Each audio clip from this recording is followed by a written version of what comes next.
we're going to be talking about an issue that a lot of people have asked about, which is EPS transfers.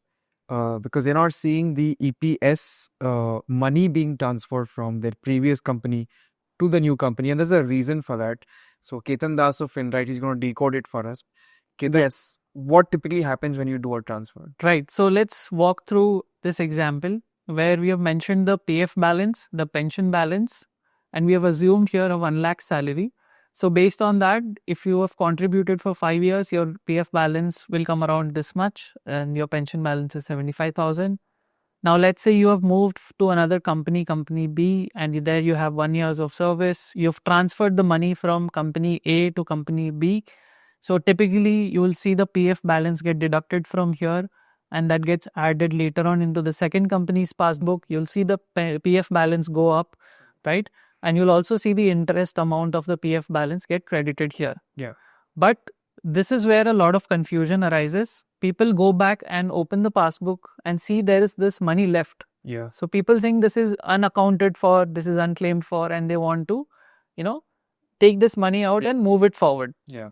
Right. But the key point to note here is for pension, you don't have to look at how much you have contributed, because eventually when it gets converted into monthly pension, the total years that you have contributed to will come into picture. And obviously the last 60 months salary, which will be again capped at 15,000 more or less. Right. So this balance is not deducted. This balance will always reflect in company A's passbook. Company B's passbook, you will only see the pension that you have contributed in that company. But that doesn't mean this hasn't been transferred. So whenever you are initiating this transfer, the PF balance is moving forward. Along with it, your service history or the pension service history is also moving forward. So right here we have mentioned that the closing balance in B's passbook will be the PF balance added, the pension balance as is, but the service history has been added, right? So the system automatically generates something known as the annexure K, in which your PF balance and your pensionable services move forward.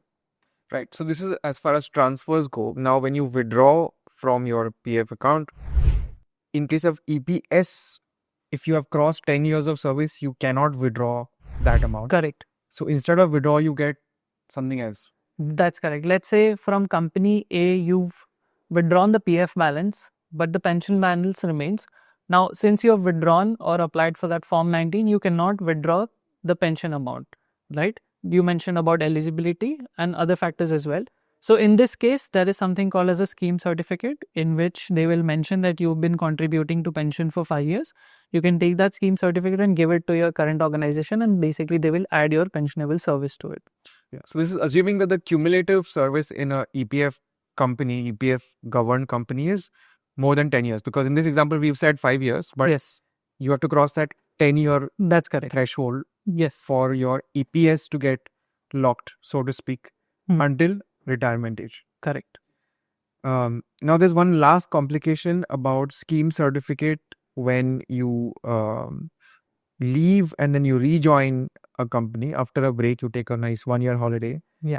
In that case, you will not be able to get a scheme certificate by applying online, right? You have to go to the office. Yes. Since you're currently working at company B, the system will not allow you to generate it online, but you can still reach out to company A's PF office and get it through an offline form. All right. Thank you. Thank you.